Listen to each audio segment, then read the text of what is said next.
sa Panginoong Diyos, lahat ng santinakpan.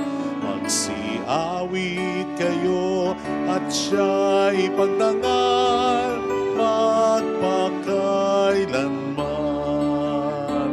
Magpuri kayo mga anghel ng Diyos, sa Panginoong may kapal.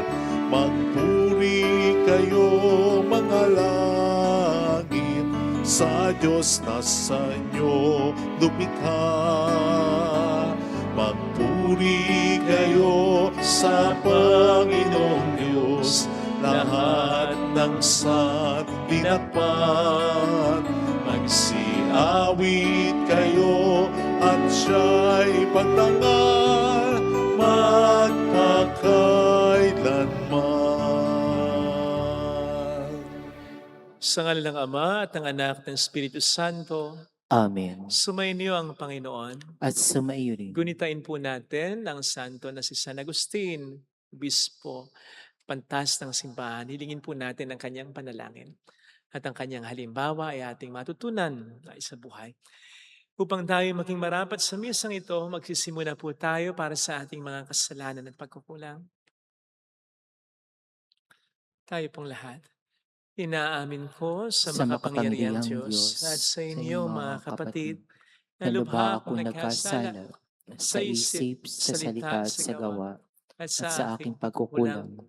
Kaya sinasamo ko sa mahal na Birheng Maria, sa lahat ng mga anghel at mga banal, at sa inyo mga kapatid, na ako'y ipanalangin sa Panginoong ating Diyos. Kaawaan tayo na mapagmahal na Diyos, patawarin sa ating mga sala, at patnubayan hanggang sa buhay na walang hanggan. Amen. Panginoon, kaawaan mo kami. Panginoon, kaawaan mo kami. Kristo, kaawaan mo kami. Kristo, kaawaan mo kami. Panginoon, kaawaan mo kami. Panginoon, kaawaan mo kami. Yumuko tayo. Maaaring ibulong sa Panginoon ang ating intensyon. Pagdasal po natin ang ating bayan, maya sa kapahamakan, sa malakas na lindol. Pagdasal natin ng mga tumutulong sa ating simbahan, mga may sakit at mga nag-aalaga sa kanila. Pagdasal natin ang mga nagpapamisa at mga kasama natin, nagsisimba.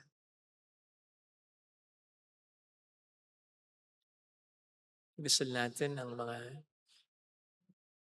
nabiktima ng landslide sa Nepal. Manalangin tayo.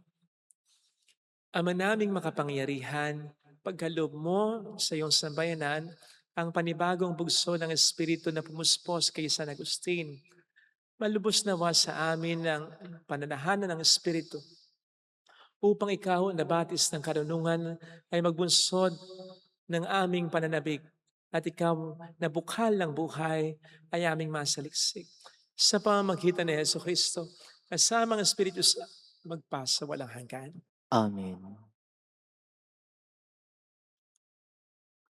Ang salita ng Diyos mula sa unang sulat ni Apostol San Pablo sa mga taga-Korinto. Mga kapatid, sapagkat sinugo ako ni Kristo, hindi upang magbinyag, kundi upang mangaral ng mabuting balita. Ipinangaral ko nga ito, ngunit hindi sa pamamagitan ng pananalitang batay sa karunungan ng sanlibutan, upang sa gayoy hindi mawawalan ng kabuluhan ang kamatayan ni Kristo sa krus. Sa mga napapahamak, ang aral tungkol sa pagkamatay ni Kristo sa krus ay kahangalan. Ngunit sa atin na mga inililigtas, ito'y kapangyarihan ng Diyos. Sapagkat nasusulat, sisirain ko ang karunungan ng mga marurunong at pawawalang kabuluhan ang mga katalinuhan ng matatalino. Ano ang kabuluhan ngayon ng marurunong, ng mga eskriba, ng mahuhusay na debatista sa daigdig na ito? Ipinakilala ng Diyos na ang karunungan ng sanlibutan ito ay kamangmangan, sapagkat ayon sa karunungan ng Diyos, hindi niya itinulot na siya ay makilala ng tao sa pamagitan ng karunungan ng sanlibutang ito.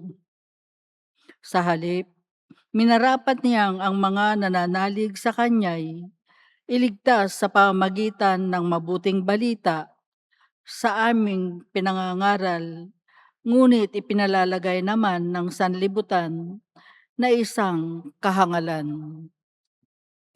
Ang mga Hudyo'y humihingi ng kababalaghan bilang katunayan. Karunungan naman ang hinahanap ng mga Grego. Ngunit ang pinangangaral namin, si Kristong ipinako sa krus, isang katitisuran sa mga Hudyo at kahangalan para sa mga Hentil. Subalit sa mga tinawag ng Diyos, maging Hudyo at Grego, si Kristo ang kapangyarihan at karunungan ng Diyos. Sapagkat ang inaakala nilang kahangalan ng Diyos ay karunungang higit kaysa lahat ng karunungan ng tao. At ang inaakala namang kahinaan ng Diyos ay lakas na higit sa lahat ng kalakasan ng tao. Ang salita ng Diyos. Salamat sa Diyos.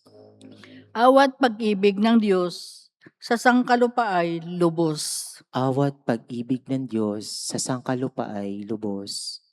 Lahat ng matuwid dapat na magsaya dahil sa ginawa ng Diyos sa kanila. Kayong masunuri, magpuri sa Kanya. Ang Diyos na Panginoon ay pasalamatan. Tugtugin ang alpa, awit at saliwan. Awat pag-ibig ng Diyos sa sangkalupa ay lubos. Panginooy tapat sa Kanyang salita at maaasahan ang Kanyang ginawa. Minamahal niya ang gawang matapat. Ang pag-ibig niya sa mundo'y laganap. Awat pag-ibig ng Diyos sa sangkalupa ay lubos. Ang binabalangkas niyong mga bansa, Kanyang nababagot, winawalang bisa. Ngunit ang mga panukala ng Diyos ay mamamalagit, walang pagkatapos. Awat pag-ibig ng Diyos sa sangkalupa ay lubos.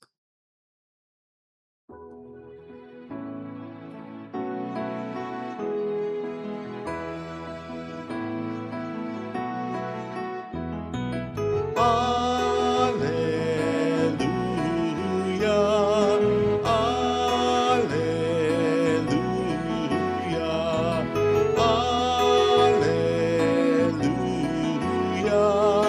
alleluia.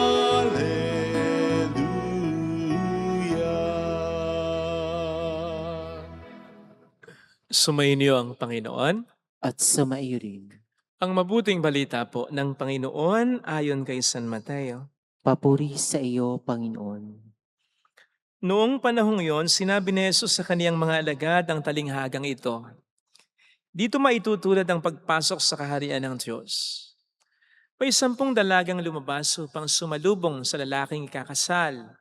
Bawat isa'y may dalang ilawan. Ang 5 sa kanila ay hangal at ang 5 ay matalino. Ang mga hangal ay nagdala ng kanilang mga ilawan ngunit hindi nagbaon ng langis. Subalit ang matatalino ay nagdala ng langis bukod pa sa nasa kanilang ilawan.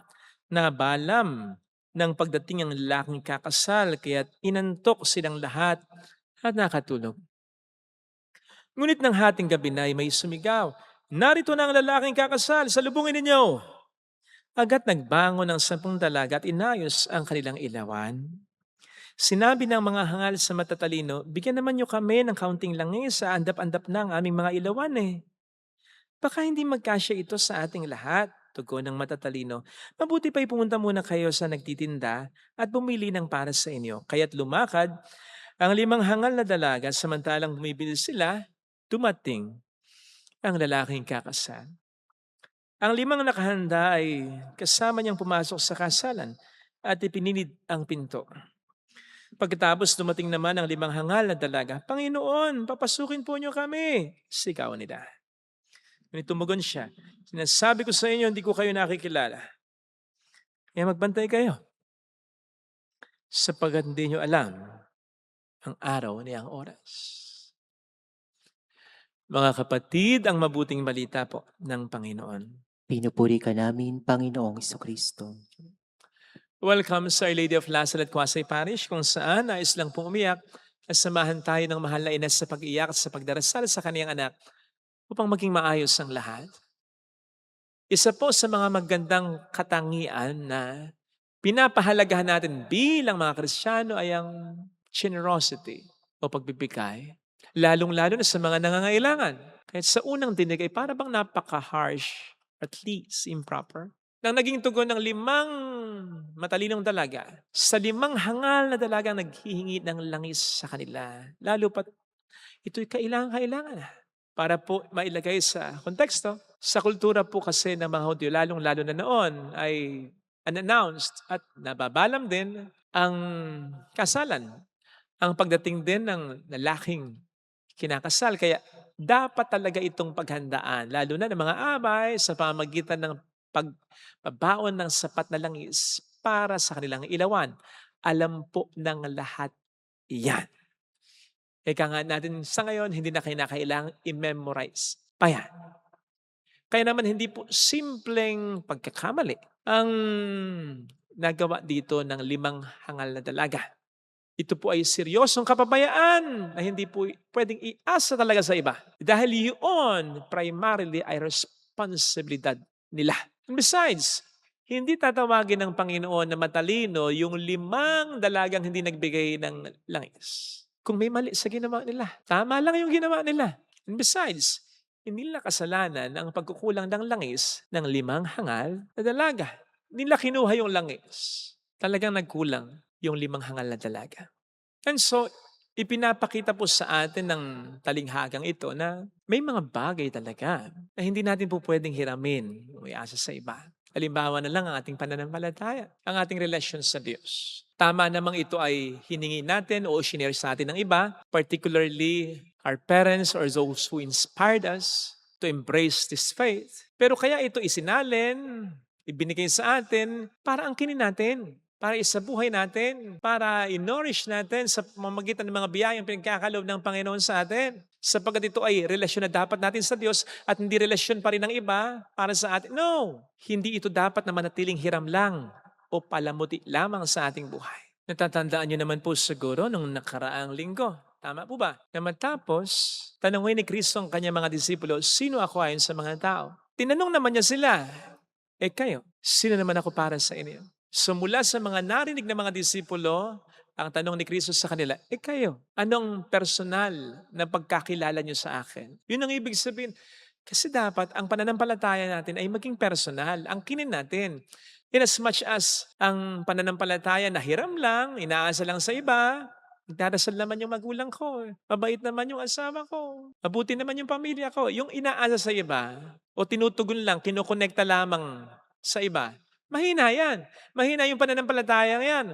Madaling mahatak na ibang paniniwala yan. Madaling manghinawa yan. Madaling magsawa yan. Madaling mawalan ng pag-asa o pananampalataya yan. And besides, pagharap natin sa Panginoon, pag tayo namatay, hindi tayo harap sa Kanya nang may kasama. O bilang asawa, anak, kapatid, kapamilya, kaibigan, kasama, kasamahan ng isang o ng mga nagpakabuting tao. Hindi ka haharap sa Diyos bilang kabiyak ng asawa mong madasalin. Hindi ka harap sa Diyos bilang anak ng huwarang mga magulang. Hindi ka harap sa Diyos bilang nanay o tatay ng anak mo na marami nang natulungan. Hindi ka harap sa Diyos bilang kapatid kaibigan ng isang taong alam ng Diyos na may malinis na kalooban. Hindi ka harap sa Diyos bilang miyembro ng isang maayos at banal na samahang pangsimbahan. Hindi. Harap tayo sa Diyos na tayo lang. Alang padrino. So hindi tayo maisasalba ng pananampalataya o kabutihan ng kapwa natin. Gaano man sila kalapit sa atin. Kung yan naman ay hindi makikita na nagbubunga sa buhay natin. Oh yes, baka sabihin ninyo, paano si San Agustin? Tama namang naisalba siya ng pananampalataya ng iba, partikular na ni Santa Monica.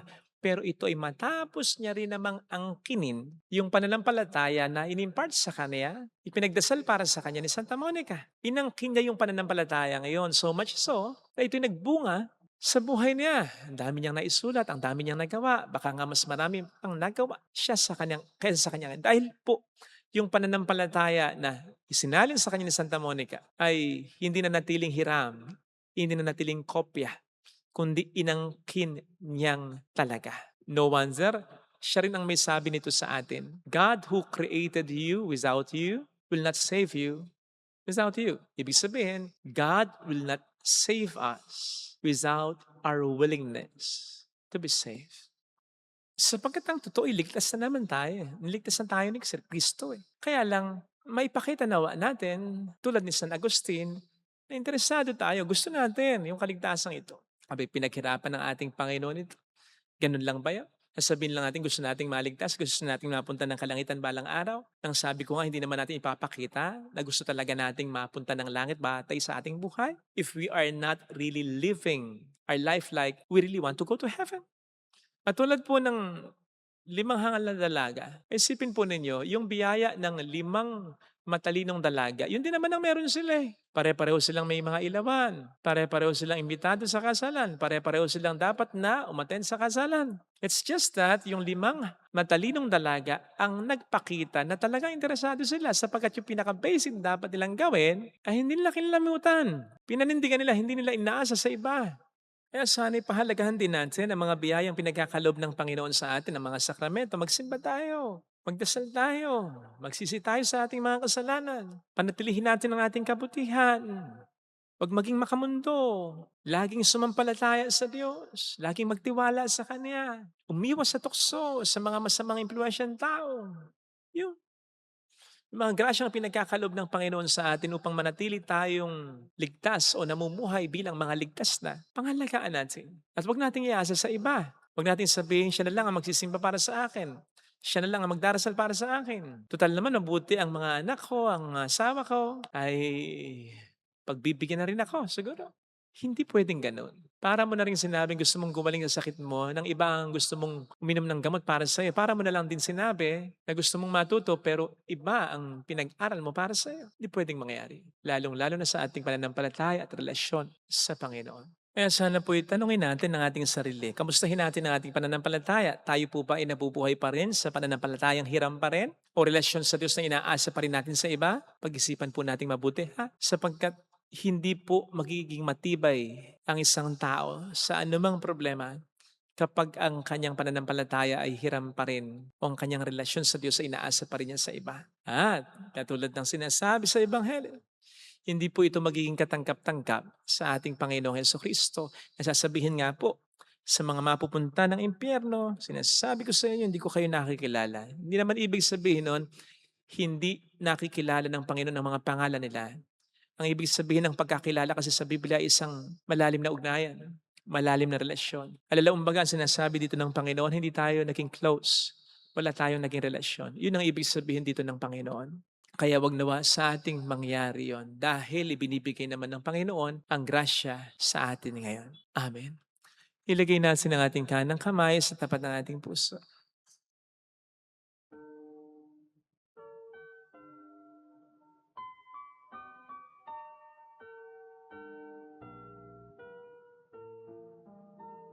Alam kong may magagawa ang Diyos. Alam kong may magagawa Makapangyarihan siya. ang Diyos. Alam kong may magagawa ang Diyos. Alam kong may magagawa Walang imposible sa Kanya. ang Diyos. Kung ako'y magtatapat, Kung ako'y magtatapat sa Kanya'y maglilingkod, sa Kanya'y maglilingkod. alam kong may magagawa ang Diyos. Alam kong may magagawa ang Diyos. Alam kong di ringgin ng Diyos ang samo ko, Alam kong di sapagkat anak niya ako. ringgin ng Diyos ang samo ko. Alam kong di ringgin ng Diyos ang samo ko, Alam kong di ringgin ng Diyos ang samo ko. ako'y magtatapat, kung ako'y magtatapat, sa Kaniya'y maglilingkod. sa Kanya'y maglilingkod. Alam kong diringhin ng Diyos ang Alam kong sampo ko. diringgin ng Diyos Pumikit tayo. ang samo ko. Panginoon, tulungan mo kung makita kung ano ang estado ng aking relasyon sa iyo. Baka hindi pa rin talaga tayo close. Alam kong walang problema sa iyo dahil lagi kang nandyan lumalapit sa akin. Minamahal mo ako ng higit pa sa inaasahan ko.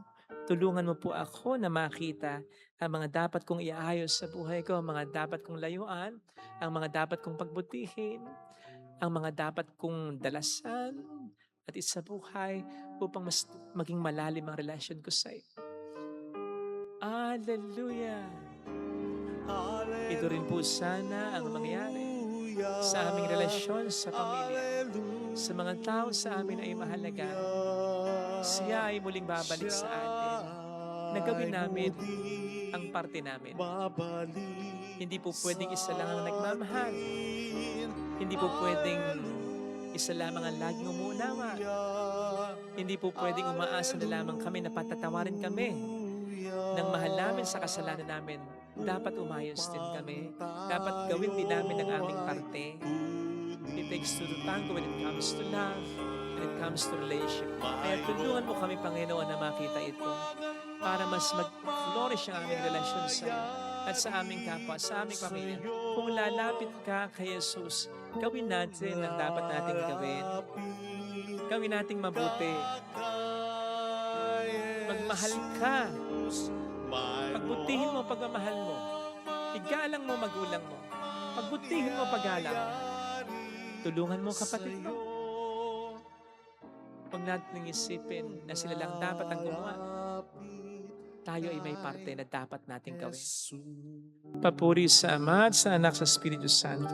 Kapara na sa una-una, ngayong magpakailanman at magpa sa walang hanggan. Amen. Pag-aalay. Salamat po sa patuloy niyong pagtulong para patuloy tayo makatulong.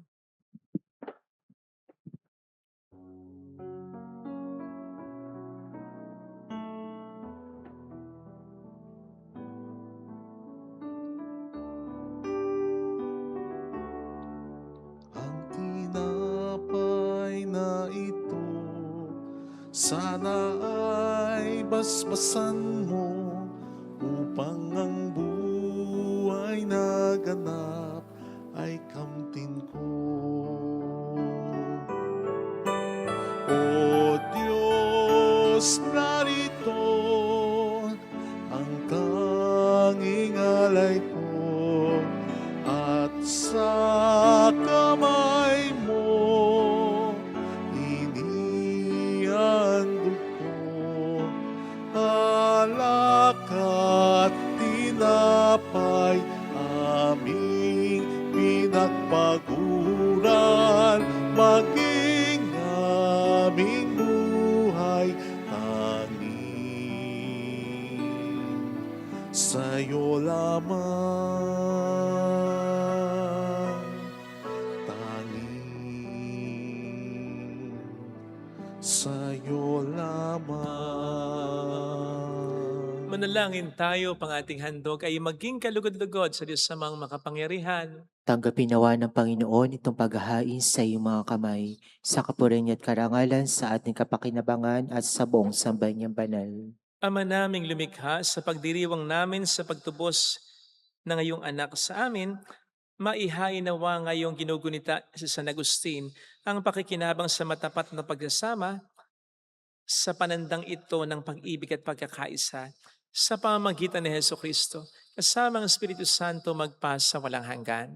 Amen. Sumainyo po ang Panginoon. At sumaiyo din, Itaas sa Diyos ang inyong puso at diwa. itinasa namin sa Panginoon. Pasalamatan ng ating Panginoong Diyos. Marapat na siya'y pasalamatan. Ama naming makapangyarihan, tunay nga pong marapat na ikaw ay aming pasalamatan sa pamamagitan ni Jesucristo na aming Panginoon. Ngayon, San Agustin ay pinararangalan sa pamumuhay niyang totoong uliran at pagiging maasahan sa pananungkulan kaya't si Jesucristo na maasahan sa katapatan na inihahig sa pangasiwa at sambayanan.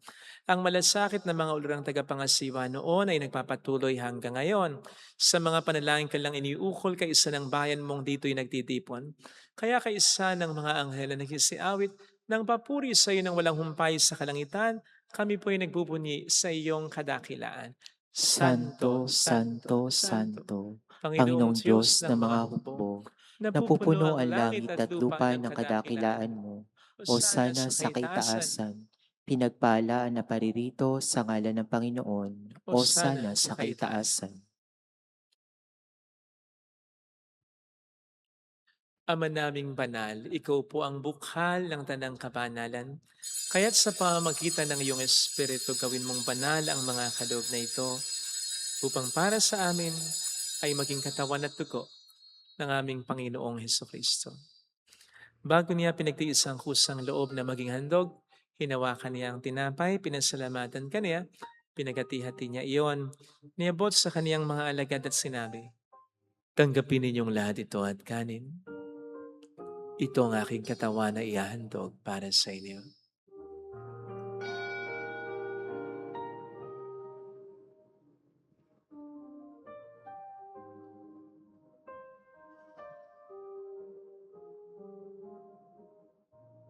Ngayon din naman nang matapos ang hapunan, nawakan niya ang kalis.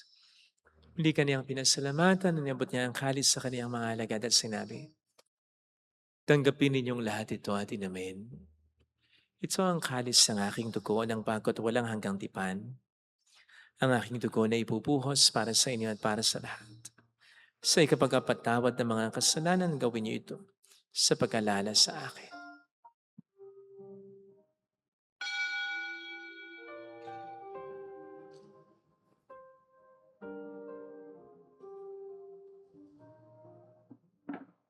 Ang misteryo ng ating pananampalataya, Si Kristo'y namatay, si si Kristo'y Kristo'y nabuhay, nabuhay, si Kristo'y babalik sa wakas ng wakas ng panahon. panahon.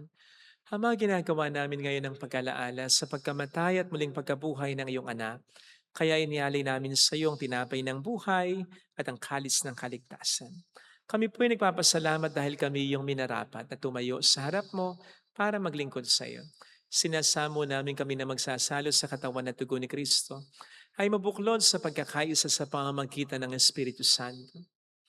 Ama, lingapin mo yung simbang laganap sa buong daigdig, puspusin mo kami sa pag-ibig. Kaysa ni Leon na aming Papa, ni Janice na aming Obispo at ng Tanang Kaparian. Alalahanin mo ang mga kapatid naming nahimlay nang may pag-asang sila'y muling mabubuhay, lalo na pong aming mga ipagdarasal. Saglit nating ipagdasal ang ating mga kakilalang yumao. Kasama sina Joyce, Gilbert,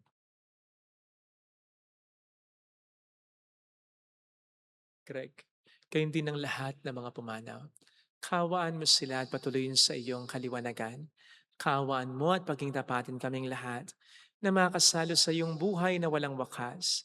Kaysa ang mahal na Birhen ng Lasalet, ang ina ng Diyos, isanusay ang kabiyak ng kanyang puso, lahat ng mga banal, San Agustin, na namuhay dito sa daigdig ng kalugod-lugod sa iyo, may pagdiwang naman namin na pag-upuri sa ikararangal mo sa pamamagitan ng iyong anak na aming Panginoong Heso Kristo. Sa pamagitan ni Kristo, kasama niya at sa Kanya, ang lahat ng parangal papuri ay sa iyo, Diyos amang makapangyarihan, kasamang Espiritu Santo magpasawalang hanggan.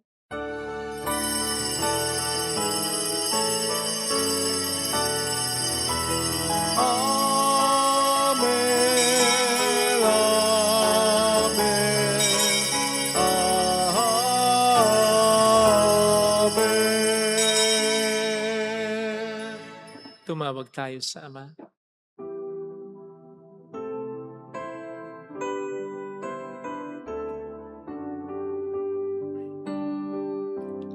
Ama namin, sumasalangit ka, sambahin ang ngalan mo, mapasa amin ang kaharian mo, sundin ang loob sa lupa para nang sa langit. Bigyan mo kami ngayon ng aming kakanin sa araw-araw. At patawarin mo kami sa aming mga sala para ng pagpapatawad namin sa nagkakasala sa amin. At huwag mo kami ipahintulot sa tukso at ihadya mo kami sa lahat ng masama. Niling namin kami atiya sa lahat ng masama, pagkalooban ng kapayapaan na araw-araw iligtas sa kasalanan, samantalang aming pinaghahandaan ang dakilang araw ng pagkapahayag ng tagapagligtas namin si Heso Kristo. Sapagkat iyong kaharian, ang kapangyarihan at ang kapurian magpakailanman. Amen. Panginoong Heso Kristo, sinabi mo noon, sinasabi mo rin sa amin ngayon, kapayapaan ang iniiwan ko sa inyo, aking kapayapaan ang ibinibigay ko. Tunghayin mong aming pananampalataya, huwag ang aming pagkakasala. Pagkalooban mo kami ng kapayapaan at pagkakaisa sa iyong kalooban, kasama ang Espiritu Santo magpasa walang hanggan. Amen. Ang kapayapaan ng Panginoon ay sumainyo nawang lahat. At sumaiyo rin. Magbigayan tayo ng kapayapaan sa isa't isa. Peace be with you. Peace be. Peace be. Kordero ng Diyos na nag-aalis ng mga kasalanan ng sanlibutan, maawa ka sa amin. Kordero ng Diyos na nag-aalis ng mga kasalanan ng sanlibutan, maawa ka sa amin. Kordero ng Diyos na nag-aalis ng mga kasalanan ng sanlibutan, ipagkaloob mo sa amin ng kapayapaan.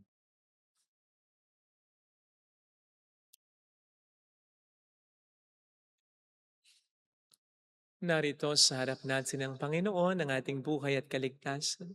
Mapalad tayong inaanayahan. Panginoon, daw karapat-dapat na magpatuloy sa iyo, ngunit sa isang salita mo lamang ay gagaling na ako.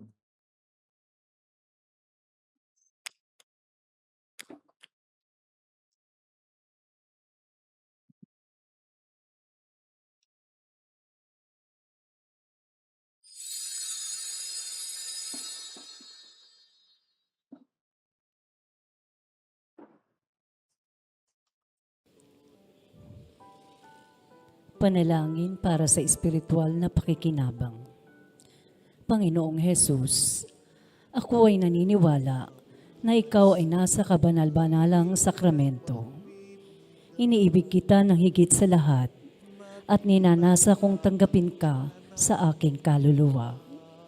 Sapagkat sa mga sandaling ito, hindi kita matatanggap sa sakramento.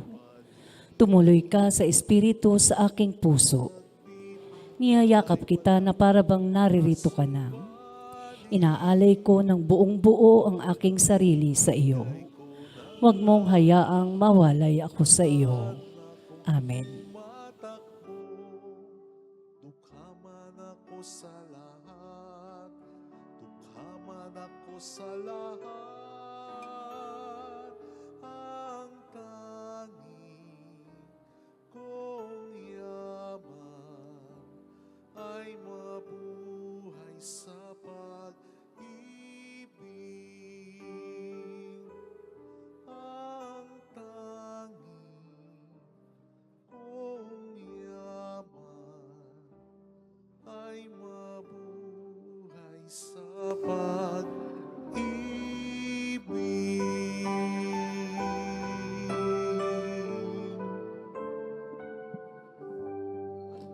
Manalangin tayo. Ama naming mapagmahal, ang pakikinabang namin sa hapag na ito ay magpapanalawa sa amin upang kaming mga kaanib niya ay tumanggap sa Kanya, ay maging talagang siya sa pamamagitan din niya. kasama ng Espiritu Santo magpasa walang hanggan. Amen. Holy God, Holy Mighty One, Holy Immortal One. Have mercy on us and on the whole Holy world. God, Holy Mighty One, Holy Immortal One. Have mercy on us and on the whole world. Holy God, Holy Mighty One, Holy Immortal One. Have mercy on us and on the whole world. Jesus, King of Mercy, We trust in you. alalahanin. Alalahanin, O mahal na Birhen ng Lasalet, ina ng pag-asa, ikaw ang nagpapaalala sa amin magbalik loob sa Ama. Ito ang nagpapatunay na ang kagandahang loob mo'y nananatiling busilak sa pag-aaruga mo sa amin, tungkulin mo'y tinupad. Sa paanan ni Kristo'y tinuri mo kami mga tunay mong anak. Kaya ninais mo ni isa'y huwag mapahamak, maging sa iyong walang tigil na pananalangin, pati luhay pumatak. Huwag nawang mawala na saysay ang iyong paghihirap. Hiling nawa namin sa iyo o ang aming naliyag, na matapos sa pakikibaka namin sa mundong ito, at sa pananatili naming tapat kay Kristo, sa kapurihan mo'y makibahagi kaming ganap, upang kung nasaan ka ngayon ay maparoon din kaming lahat, at ang kaganapan ng kaluwalhatian ng Diyos Amay, tuluyang matupad siya nawa. Mahal na Birhen ng Lasalet, tagapagkasundo ng mga makasalanan. Ipanalangin mo walang patid kami mga dumudulog sa iyo. Marami pong salamat sa inyong pakikiisa at sa mga tulong na pinapadala po ninyo through our GCash and bank account. Salamat din po sa inyo. Thank you po sa patuloy niyong pagmamahal sa simbahan para sa ating mga natutulungan at pagtitiwala niyo sa amin. Salamat po. Bahala na po ang Panginoon na magsufli sa inyong kabutihan. Sumainyo ang Panginoon. At sumairin. Pagpalain kayo kasama ng ating pamilya na mapagmahal na Diyos, ng Ama at ng Anak ng Espiritu Santo. Amen. Umayo tayo sa kapayapaan ni Kristo. Salamat sa Diyos.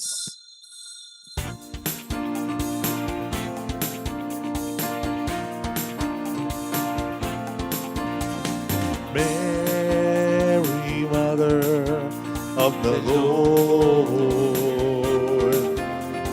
hear the prayer we sing to you. Let your tears sip in our minds and hearts as once they fell at Nazareth. Tell your people how to live again. Tell your people how to sing again. Tell your people how to dance again. Tell your people how to pray again. Mary, Mother of the Lord, hear the prayer we sing to you. Let your tears sip in our minds and hearts as once they fell at Nazareth. Salamat po. Thank you po.